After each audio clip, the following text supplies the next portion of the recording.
Bila kita tengok kembali perjalanan bangsa ini, bukan perjalanan yang singkat, yang kecil, tapi perjalanan yang panjang dan besar.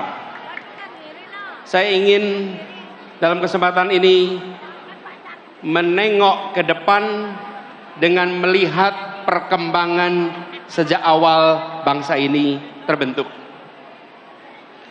Indonesia adalah masyarakat di Nusantara yang pada tahun 1928 lokasinya di Jakarta memutuskan untuk menjadi satu bangsa, memutuskan untuk menjadi satu tanah air dan satu bahasa persatuan.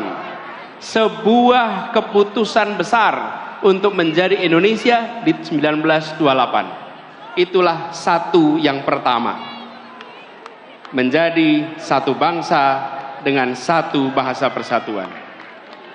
Lalu kemudian kita berjalan 17 tahun kemudian kita mendapatkan satu yang kedua, yaitu satu negara. Kita merdeka menjadi sebuah negara Republik Indonesia. Ini adalah satu yang kedua.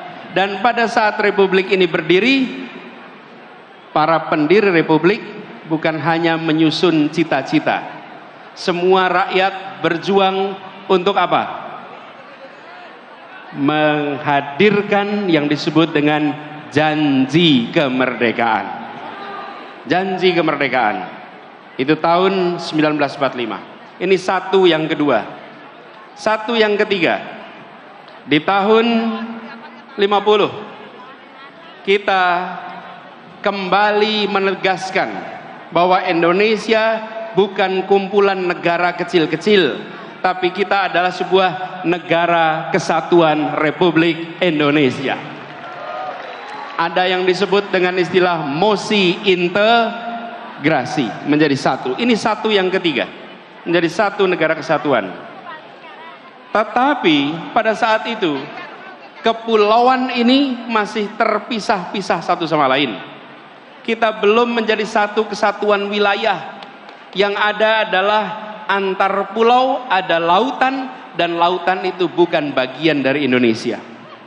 Karena itu kemudian tahun 57 ada yang disebut sebagai Deklarasi Juanda yang menyatakan bahwa seluruh wilayah air di dalam bagian dari negara Indonesia dijadikan sebagai satu teritori tahun 57. Tapi perjuangannya tidak sebentar.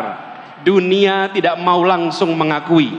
Pada saat itu dunia bersikukuh bahwa Laut Jawa wilayah internasional, Selat Sunda wilayah internasional, Selat Sulawesi wilayah internasional, dan kita anak-anak bangsa berjuang memastikan bahwa ini satu teritori, dan akhirnya di 1982 kita resmi diakui dunia sebagai satu teritori Indonesia.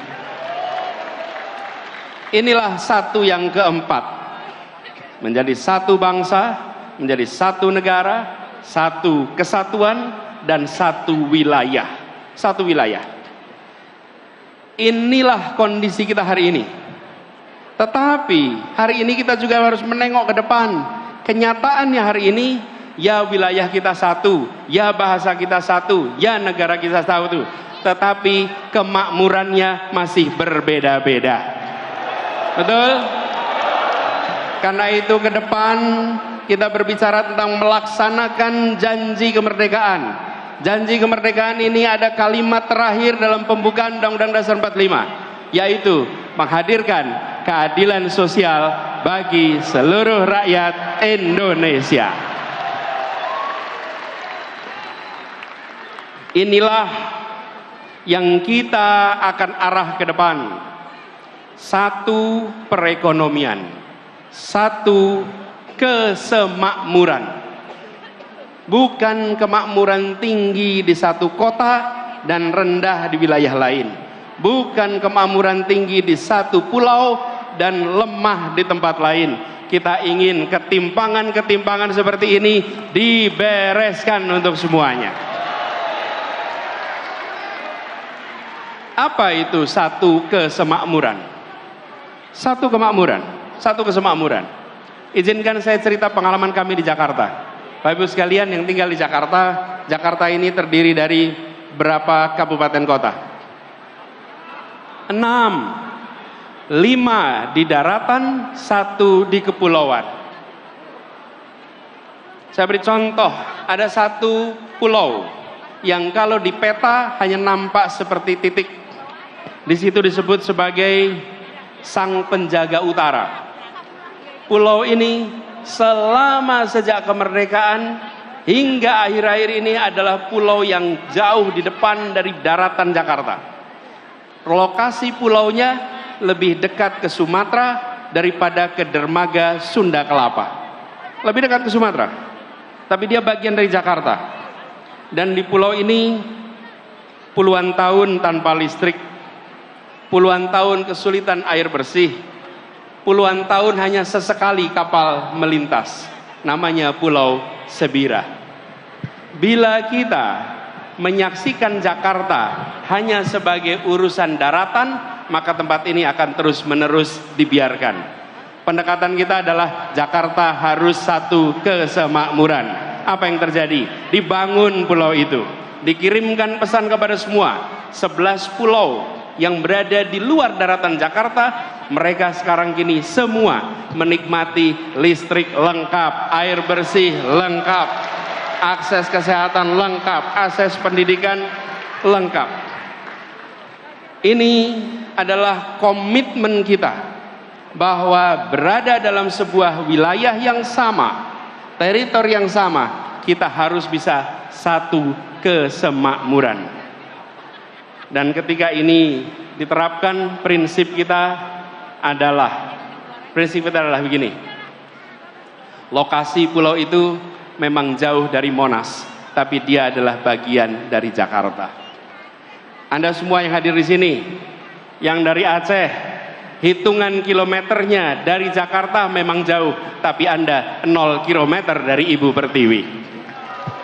Dari Papua, hitungan kilometer dari Monas memang panjang, tapi Anda 0 kilometer dari Ibu Pertiwi. Dari manapun Anda berada di tempat ini, hitungan kilometernya panjang, tapi sesungguhnya Anda 0 kilometer dari Ibu Pertiwi. Inilah yang harus dikembalikan.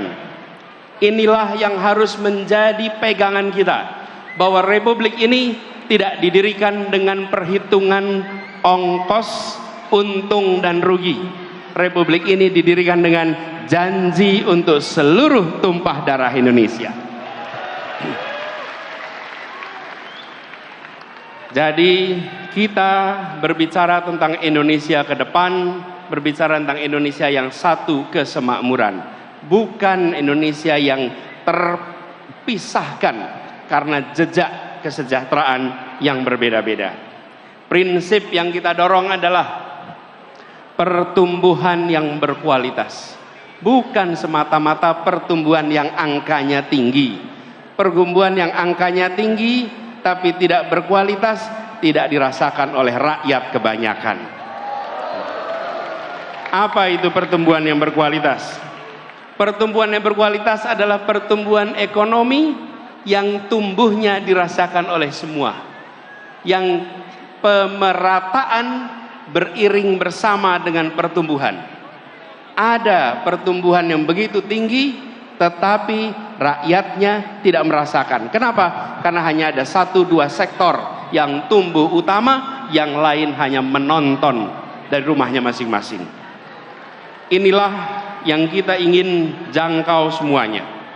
Kemudian kita tahu negeri ini punya begitu banyak peluang, dan pemerintah harus memastikan bahwa sumber daya yang diberikan oleh pemerintah untuk rakyatnya adalah sumber daya yang tepat. Kita menghadapi tantangan lingkungan hidup, itu menjadi kenyataan bagi kita. Solusi menghadapi masalah lingkungan hidup, apalagi soal polusi udara, bukanlah terletak di dalam subsidi untuk mobil listrik, yang pemilik mobil listriknya adalah mereka-mereka yang tidak membutuhkan subsidi. Betul? Kalau kita hitung, apalagi ini contoh, Ketika sampai pada mobil listrik, emisi karbon mobil listrik per kapita per kilometer sesungguhnya lebih tinggi daripada emisi karbon bis berbahan bakar minyak. Emisi per kilometer per kapita untuk mobil listrik dibandingkan dengan bis berbasis BBM. Kenapa itu bisa terjadi? Karena bis memuat orang banyak, sementara mobil memuat orang sedikit. Ditambah lagi pengalaman kami di Jakarta, ketika kendaraan pribadi berbasis listrik, dia tidak akan menggantikan mobil yang ada di garasinya. Dia akan menambah mobil di jalanan, menambah kemacetan di jalanan. Jadi, yang didorong ke depan adalah demokratisasi sumber daya. Bahwa kita mengarahkan agar sumber daya yang dimiliki negara diberikan melalui sektor-sektor yang memberikan manfaat nyata bagi masyarakat banyak. Bukan semata-mata untuk mendapatkan perhatian dalam percakapan, apalagi percakapan sosial media. Karena itulah kita ingin dorong ke depan. Insya Allah jalan-jalan tol yang sekarang sudah dibangun secara amat baik oleh pemerintahan hari ini, ke depannya nantinya dipenuhi oleh kendaraan-kendaraan umum berbasis dengan listrik ke depan. Kendaraan-kendaraan logistik berbasis listrik. Bukan pribadi, tapi kendaraan umum. Dan kita tahu, begitu bicara kendaraan logistik, kendaraan umum, pengangkut massal, maka dia bukan hanya memindahkan badan, bukan hanya memindahkan barang, dia sebetulnya adalah alat untuk membangun perasaan kesetaraan, alat membangun perasaan persatuan. Jadi ke depan ini adalah contoh bagaimana kebijakan disusun berdasarkan gagasan, bukan sekedar kebijakan tanpa narasi, tanpa gagasan. Urutannya harus jelas, bukan hanya karya, tapi karya berbasis narasi, narasi berbasis gagasan. Dan gagasannya di sini adalah tadi yang saya sampaikan: kesemakmuran, kesetaraan, keadilan. Dan begitu ada pembagian sumber daya, maka pembagian sumber daya ini adalah memasukkan unsur-unsur gagasan itu. Karena itulah ketika kita melihat ke depan, kita membayangkan bahwa pembangunan ke depan adalah pembangunan yang menjangkau semua, bukan menjangkau sebagian. Tadi ada ilustrasi, saya ingin cerita sedikit. Satu ketika saya datang di sebuah pulau, namanya Pulau Selaru. Pulau Selaru ini di ujung timur tenggara Maluku Tenggara Barat. Posisinya sedikit di atas Darwin. Ini adalah ujungnya Indonesia. Saya datang ke pulau itu, lalu mereka memulai acara dengan berkumpul kira-kira 100 orang. Di tempat itu belum ada listrik. Lalu mereka menyiapkan diesel untuk sound system. Dieselnya ditaruh kira-kira 20-30 meter dari lokasi acara, supaya ramainya diesel tidak terdengar kita. Di tempat itu acara mau dimulai. Lalu yang mimpin acara bilang, saudara-saudara semua, mari kita berdiri menyanyikan Indonesia Raya. Hati saya bergetar. Di sebuah tanah yang listriknya belum masuk, mereka memulai acara dengan menyatakan kami mencintai Republik ini, walaupun Republik ini belum menunaikan janjinya di tempat ini. Mereka belum merasakan kesejahteraan fasilitas seperti kita. Yang mereka miliki masih terbatas, tapi mereka mengirim pesan pada tamu yang datang dari Jakarta. Pak Anies, bisa jadi kami belum punya listrik, bisa jadi kami belum sejahtera, tapi jangan pernah ragukan keindonesiaan dan kecintaan kami pada Indonesia. Saya menemukan kalimat-kalimat seperti di berbagai tempat. Saya datang ke sebuah tempat namanya Sentolo. Sentolo ini di Jawa, di Kulon Progo. Ngobrol dengan warga.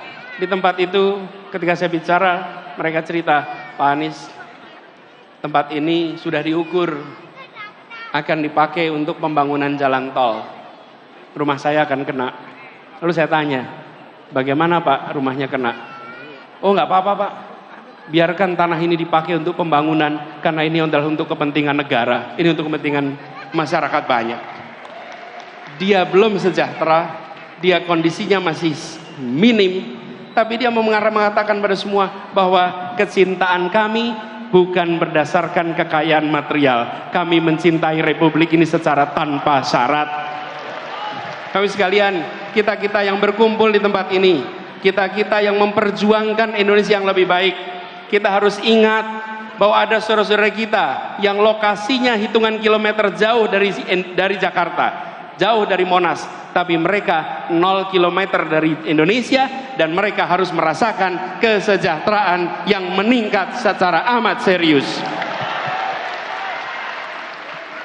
Itulah sebabnya bicara tentang kesemakmuran harus konkret.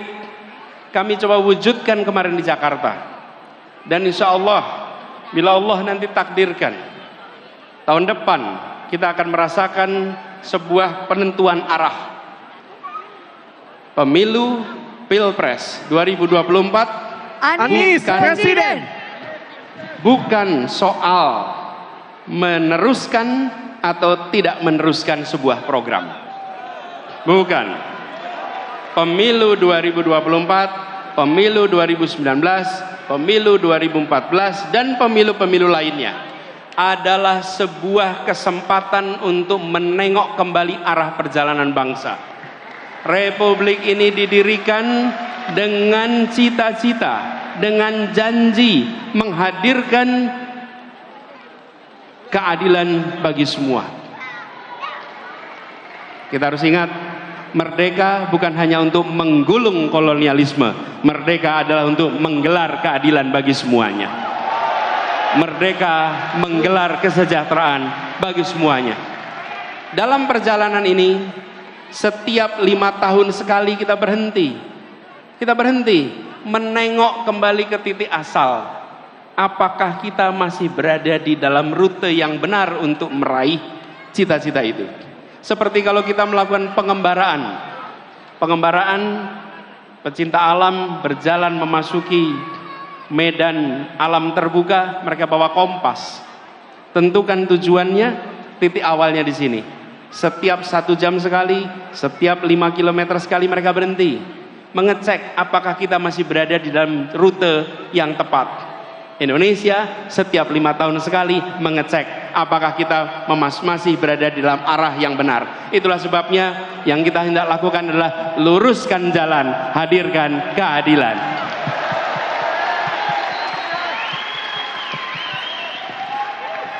Teman-teman semua, para relawan dan semua simpatisan pendukung yang saya hormati, saya berkali-kali mengatakan bahwa relawan itu adalah pribadi-pribadi mulia.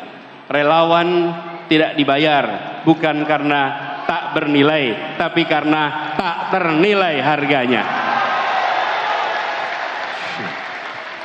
Perjuangan ke depan, kita ingin meluruskan jalan, dan meluruskan jalan ini kita berhadapan dengan sebuah kompetisi, kompetisi gagasan, kompetisi rencana, kompetisi rekam jejak.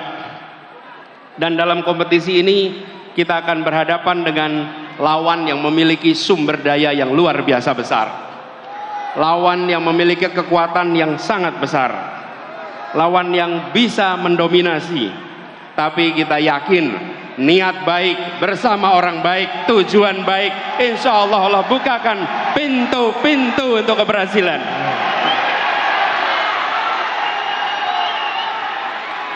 Kita tidak pernah gentar dengan ukuran material. Kita akan tunjukkan kekuatan spiritual yang kita miliki untuk meraih yang dijanjikan Republik ini. Ini bukan tentang satu orang, ini bukan tentang satu partai, ini adalah tentang nasib masa depan bangsa kita dan anak-anak dari bangsa kita. Jaga kemuliaan perjuangan ini, jaga kehormatan perjuangan ini.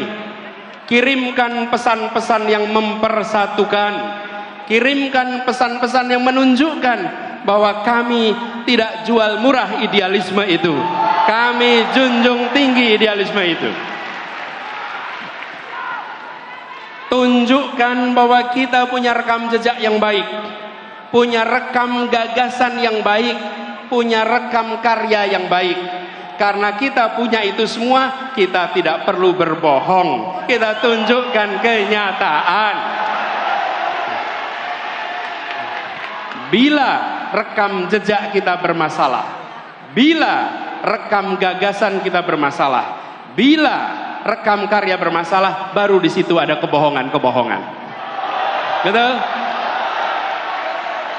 Karena itu kalau kita menyaksikan ada kebohongan diproduksi, sebenarnya itu adalah cerminan rasa tidak percaya diri atas yang dimilikinya.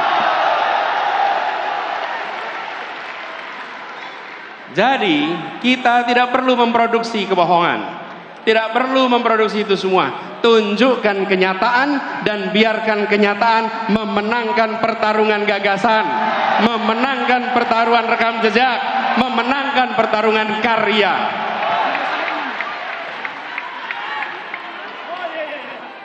Dan kita ingatkan kepada semua bahwa bisa jadi ada lawan, tapi tidak ada musuh. Kita tunjukkan kepada semua bahwa kita saudara sebangsa. Ya, kita berlawanan gagasan, ya kita berlawanan rekam jejak, tapi kita bukan musuh. Musuh saling menghabisi, lawan saling menguatkan. Lawan debat adalah teman berpikir. Lawan badminton adalah teman olahraga. Lawan voli adalah teman olahraga. Lawan di dalam proses pilpres, lawan di dalam pemilu, mereka adalah teman dalam demokrasi.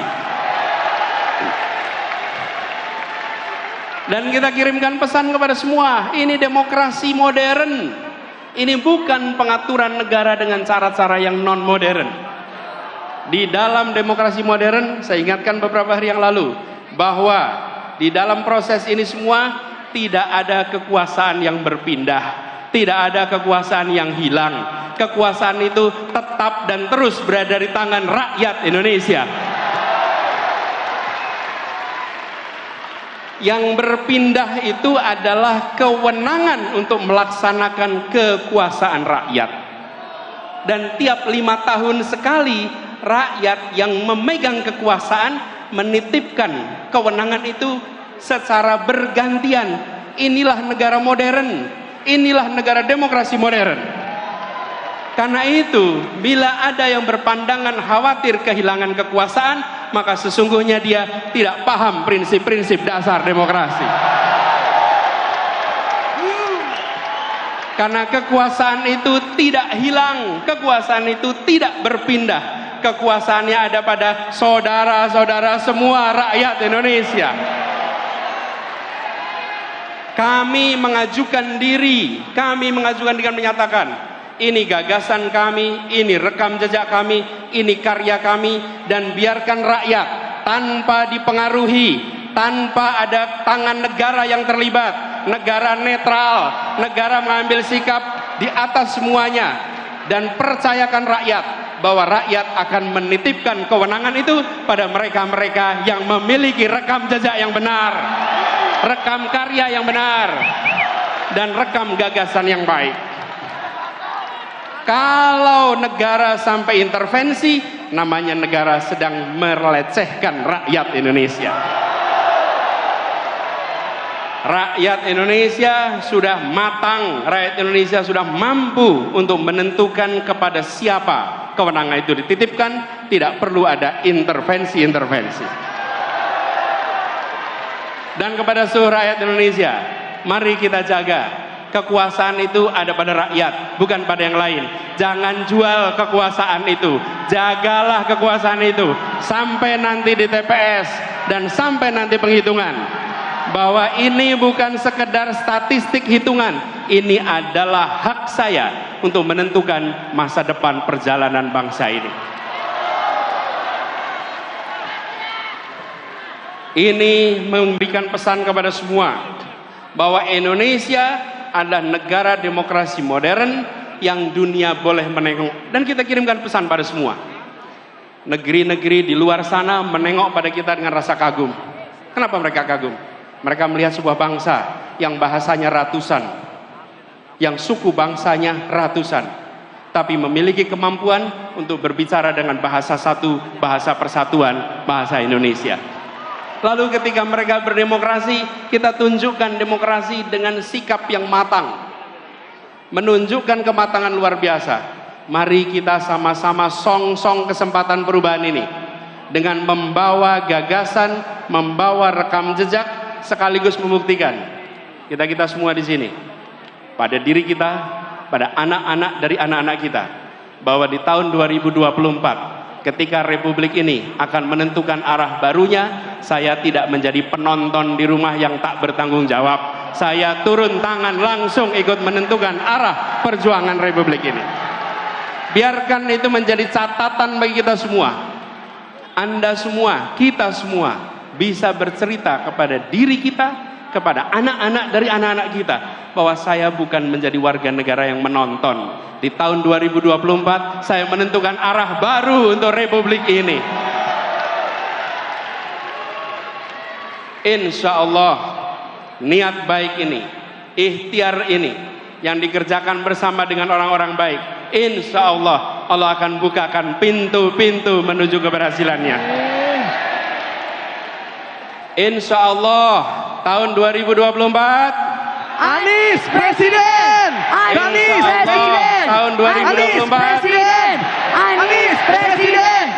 Anies Presiden! Anies Presiden! Anies Presiden! Anies Presiden! Anies Presiden! Anies Presiden! Anies Presiden! Insya Allah di tahun 2024 kemenangan akan kita raih bersama. Terima kasih. Dan kepada semuanya yang datang dari berbagai wilayah, datang ke Jakarta, datang ke tempat ini, titip salam untuk keluarga, titip salam untuk saudara-saudara semua. Sampaikan kepada semua, saya pulang kembali dari pertemuan dan saya bekerja untuk perubahan bagi Indonesia yang lebih baik. Assalamualaikum warahmatullahi wabarakatuh.